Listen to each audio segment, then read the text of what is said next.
nerds! It's time. I know I try to keep it to books on this channel, but I have been a Star Wars fan for over 2 decades. Like a big Star Wars fan, like I have a shrine to Star Wars just out of frame up there.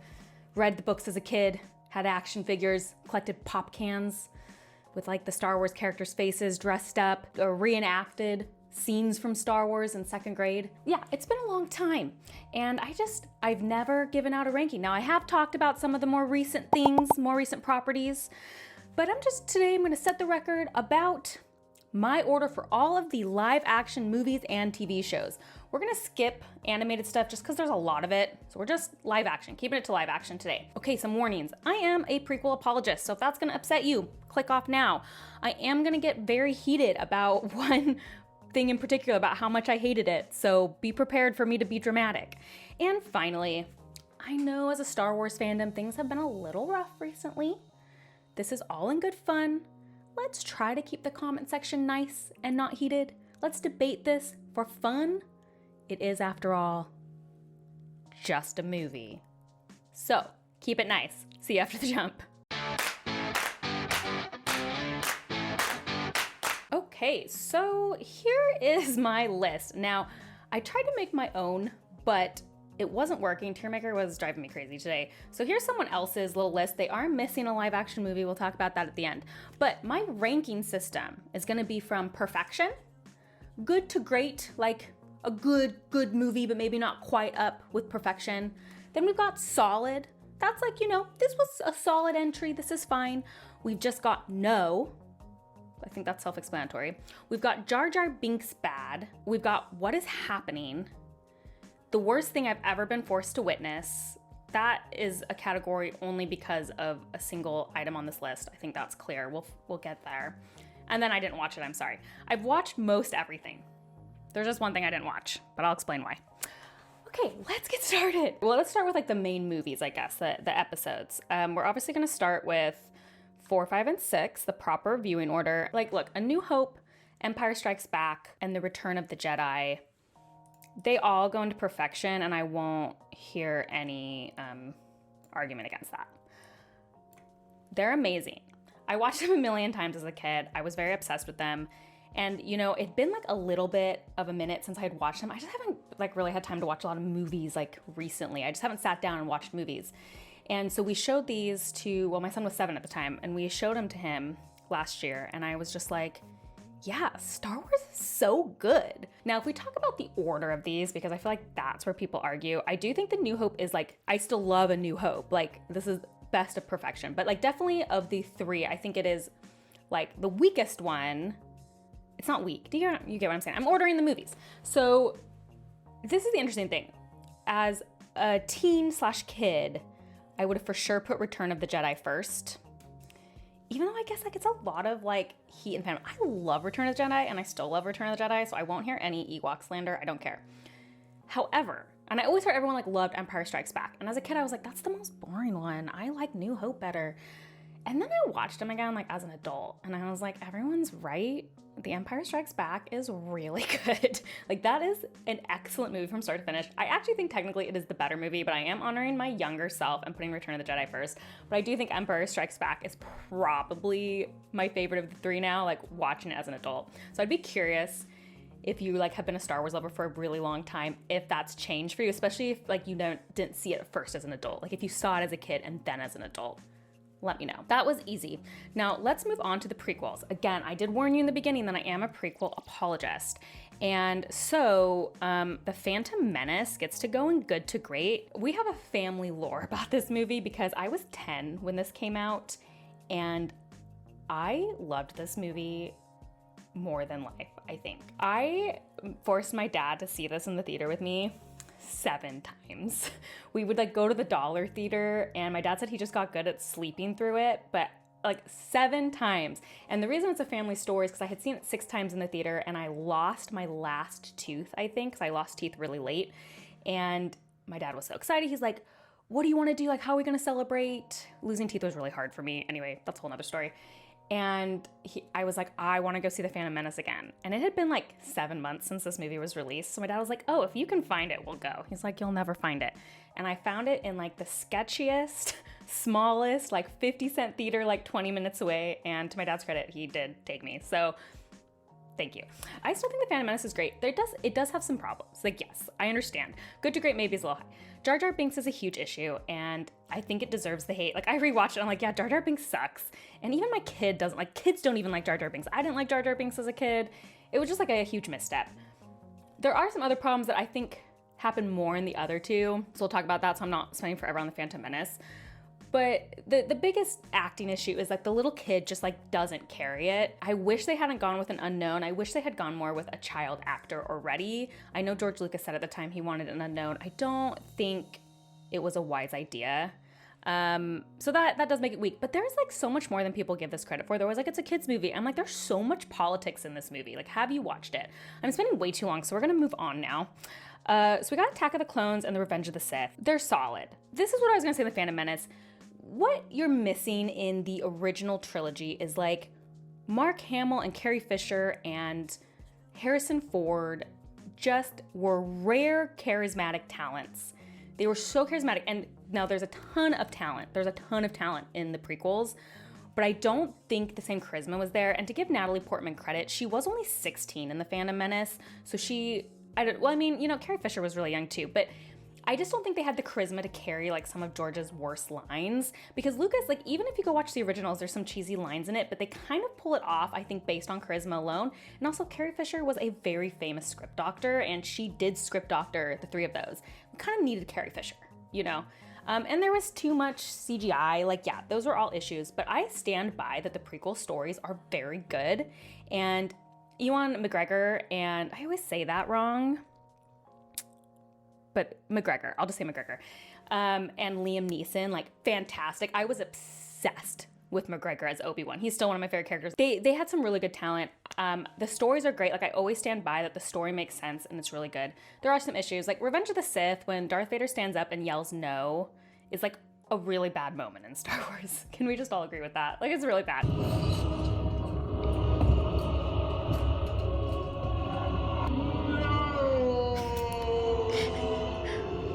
Something else I actually want to say before we move on from the prequels is Padme is a fashion icon, and she still is a fashion icon. And this might seem trivial, but I actually think it's one of the reasons that prequels are memorable, is that actually their costuming was incredible. Like, I actually saw a fashion account just the other day, like a regular, not nerdy, just talk about like Queen Amidala's dresses and some of the most iconic dresses. Like, they were a thing. And I know that sounds silly, but that kind of thing really, like, that imagery matters a lot in movies. And I do think like her outfits are like a huge contributing factor to how memorable those movies are. But overall, they are solid entries, and I will stand by that. Okay, again, we're taking too long, so let's move on. So now we have to go for the sequels. So let's talk about The Force Awakens. Where do I put The Force Awakens? I put The Force Awakens in no. Here's the one thing I'll say for myself about The Force Awakens, is that my opinion never changed about The Force Awakens. A lot of people liked The Force Awakens, and then when they saw the other two, went back and retroactively hated The Force Awakens. This did not happen to me. I stayed steady on The Force Awakens. So I didn't like it when I saw it, and I still don't like it. I don't hate it anymore. I didn't hate it then, I just kind of didn't like it, and I don't love it. And I feel like most people have strong opinions about The Force Awakens. Either like they love it or hate it. And I just was like, maybe like mid. When I saw The Force Awakens in theater, I was so excited. And I remember literally turning to my husband after and saying, that movie didn't have an original thought. There wasn't an original thought in that movie. It was like like when you, okay, take a breath. When you recycled the father-son thing, you recycled the Death Star, you even recycled having the trio. Like, I think what's something interesting that I haven't heard a lot of people talk about is like, the prequels actually focus a lot more on kind of the Padawan to Jedi Master interaction. Like, we see that with Obi-Wan and Qui-Gon, and then we see it with Anakin and Obi-Wan. Like, that I would say is like kind of a central relationship. It's kind of more pairs. I mean, you even see like with Anakin and Padme, like there are pairs. And then the original trilogy is a trio. So they feel different, like the scope feels different. So for the sequels to go back to a trio, and not even a trio that feels different, a trio of friends with some people in the very similar spots, personality-wise, it doesn't, I think, feel new enough. So that also felt repetitive. I also feel, well, this is kind of like on the sequels as a whole, but like it makes sense that our original trio would be in the sequels. Like the prequels have character overlap, like it makes sense. I do not think they were utilized correctly. They were utilized as set pieces, well, especially Leia and Han. I guess we can talk about Luke in a little bit. They were used more as set pieces for like dressing instead of like actually, I think, considering their space in the post-Empire world. And I just feel like a lot of the Star Wars books did it so much better. And I'm not saying that they needed to do book adaptations. I don't think that was necessarily the right choice either. But I wish they had borrowed a little more from the ideas, at least in those books. I think it would have been stronger. The only thing I really liked about The Force Awakens was actually Finn's storyline, and I know a lot of people hate it. I get that it breaks some lore things, and it does bring some questions about like how easily we killed stormtroopers, and they kind of viewed them as like very robotic. However, I thought like the idea of a stormtrooper breaking away was actually a new original thought that could have been very interesting, except they just absolutely never address it or explore it for the rest of the time. And imagine if the series actually took the time to explore that. I think it would have been really fascinating. So I think, what's his name? John Boyega? Oh, I probably got that wrong, but he did such a great job, and I just really felt like he was underutilized. Okay. I'm really going too long. So then we get to The Last Jedi and The Rise of Skywalker. Which one is worse? They're so much worse than The Force Awakens, because here's what happens with The Force Awakens. When I saw The Force Awakens, I was really disappointed, but I thought it was salvageable. Like I left feeling kind of bummed, like they really just like weren't creative, but there were so many places to go. So I was like, oh, but it will get better. Cute. No, it just got really worse. Which is worse? I feel like I can't put them on the same thing. Okay. I'm gonna put The Last Jedi as better, Jar Jar Binks bad, and I'm gonna tell you why. First of all, what they did to Luke was horrendous, and I was so upset in the theater because I know this has been said to death, but Luke's storyline, when you think of where he goes with his father, for him to be like, I was so afraid, so I was gonna go kill my nephew, it like literally makes no sense. Luke was a hero. We don't want to watch movies where our heroes are bums. That's not what any Star Wars person wants. I can't understand it. The Last Jedi only gets a little bit higher because I'm sorry, the end fight scene was incredible and I loved it. And I really, really loved when Kylo Ren, this is, first of all, I've only ever seen these movies once because I didn't like them. So if I'm getting a detail wrong, I apologize. But like Kylo tells Rey, like, you thought you were special and you're a nobody. Your parents were nobody. Now, if they had kept that, what a notion. I actually really liked that because they're setting it up that Rey's gonna be someone and then she's not. I actually really liked that. I mean, they didn't keep it, so I'll give The Last Jedi a few points, but only very few points. The Rise of Skywalker, I'm gonna put into what is happening. On the sole basis of Rey being a Palpatine. When that scene happened, I was in shock. We went at midnight, we all dressed up, and I think we laughed. I think that's what happened. We went with friends and we just started laughing. I don't even think I need it. Let's move on. You know what? I don't even want to think about it anymore. It was just, okay. So, let's go somewhere happy. Rogue One gets to be in good to great. I actually think I like Rogue One better than The Phantom Menace. Maybe, I don't know. Nostalgia is a big thing. They're probably about the same. I really love Rogue One. I don't think it's quite in perfection. Do love it. Liked it so much better than The Force Awakens when I saw it. Felt like Star Wars. I do know it kind of has some like bait in it, like fan service, whatever. Loved the characters, loved the story. I'm a huge Rogue One fan. Yes, let's keep going with happy things. If you've been on my channel, you know I'm obsessed with Andor, and Andor gets to go up in perfection. Andor is incredible. Perfect from start to finish. Amazing acting, amazing story. I probably did this prematurely. I should have talked about why I hate some of the other shows. Showed how you can do a Star Wars film without being referential to other Star Wars things at all. The only really really, other than Rogue One, obviously this was a spin-off of Rogue One, but Rogue One I don't consider one of like the main Star Wars movies or like main characters, so I feel like it feels a little better. But only Mon Mothma, and Mon Mothma isn't like a Luke or Leia or like someone who's like super big in the canon. I mean, she's a big deal, but you guys know what I mean. So it was just so smart and it was so deep, and like there's not a Jedi in Andor because you know what? The galaxy is huge. Why do we keep focusing on the same stories and the same people? I appreciated Andor so much, and actually Andor's kind of what I thought of what they could have maybe done a little bit with Finn. Like I want the main movies to be family friendly. Like that's one thing about Star Wars, but I think they could have leaned in a little bit to like the Andor energy with Finn's story. I think that would have made it more interesting. I did these out of order because I need to talk about why I read it. Anyway, if you haven't watched Andor, you have to watch it. Now, I understand why you might not have watched Andor, and that's because of Obi-Wan Kenobi. But we're going to talk about The Mandalorian first. The Mandalorian is solid. It's fine. No, wait. Can I go in between here? It's definitely worse than the prequels. It's fine. You know what? The Mandalorian is totally fine. I actually haven't watched season 3 because I heard it was very mid. But seasons 1 and 2, totally fine. It was the first Star Wars show that came out. It was entertaining. Do I feel super strongly about it? No. Was I entertained? Did I enjoy it? Yes. Did it kind of do something new? Yes. Totally just like, it's fine. It's solid and fine. I don't have a lot to say about it.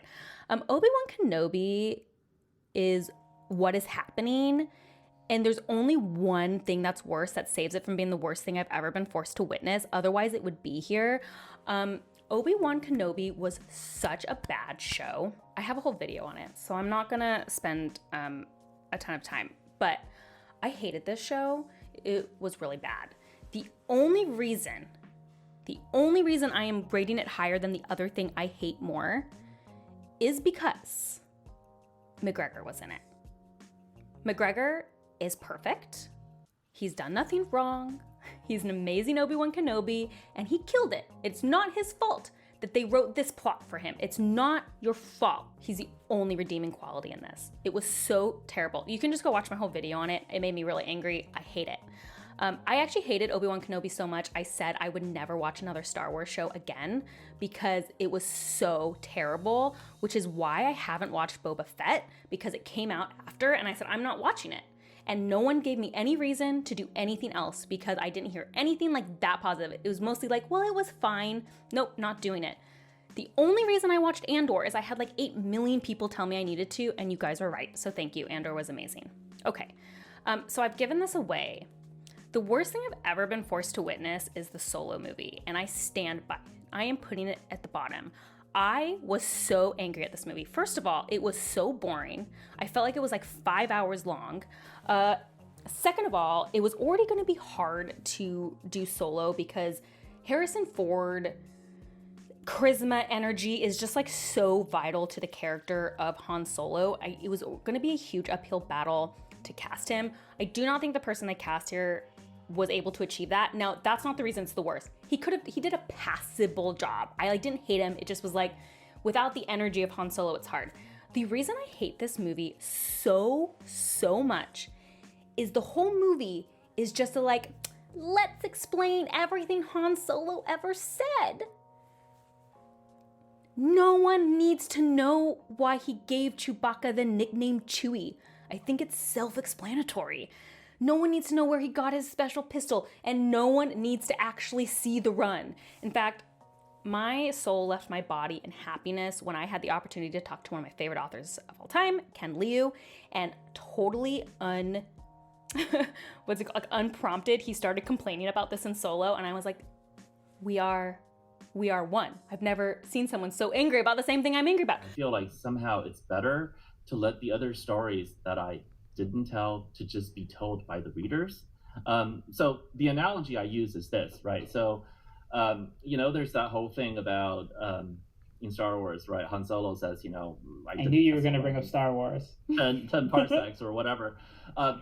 The story that readers imagine in their heads of what that was like is so much effing better than anything that they could ever make.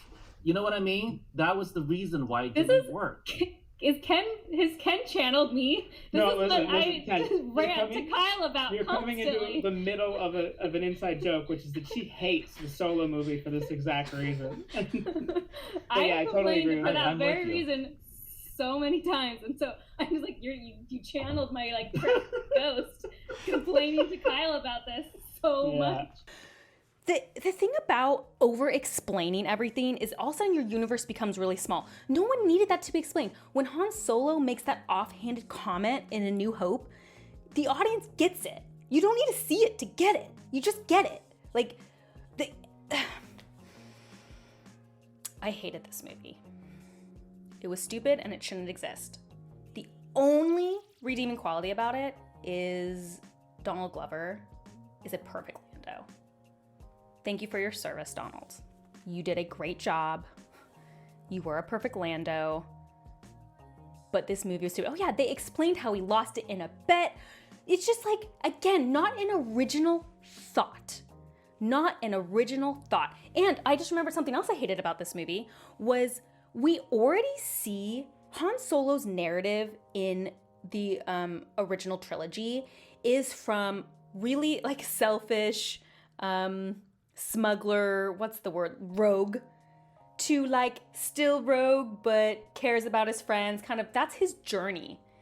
And then they tried to redo that journey in Solo, but you've already had that character development. It felt like a retread again of a character arc we already know he has. So I hate it, and I stand by it. If like, I had to think it this way, like, this is the order. If you had to force me to watch these things I don't like again, is this the correct order? And I think it is. Like, I'd rather watch The Rise of Skywalker again before Obi-Wan Kenobi, probably. It's shorter, you know?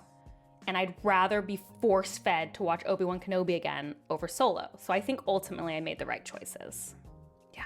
Okay, remember how I said that this tier list didn't have everything on it, and then I totally forgot to talk about it at the end. So it doesn't have the Star Wars Christmas special on it, which I actually haven't seen. I'm sorry to say, I guess, fake fan. I know it's widely regarded as not good, but I think maybe just for completionist's sake, I should probably watch it. But I do want to acknowledge that it exists. This was so long, and I'm so sorry. I didn't realize I was gonna get heated about it. This is all in fun. It's fine. It's just Star Wars. Let me know what you think about my ranking in the comments. I know people are gonna have lots of opinions about this, and I know they're gonna differ. Just be nice, because I'm totally fine. If you have a vastly different opinion than me, totally ready to hear it. I know people don't hate Solo as much as I do, so I'm ready to hear about that in the comments. Tell me if you haven't watched Andor, just watch it. Yeah, give me your opinions. Kind of fun. And as always, if you like these kind of videos, please like and subscribe. That's the best way to support me. And if you want to see what I'm currently reading, you can check me out on Instagram at bookborn.reviews. I'll see you next time. Bye.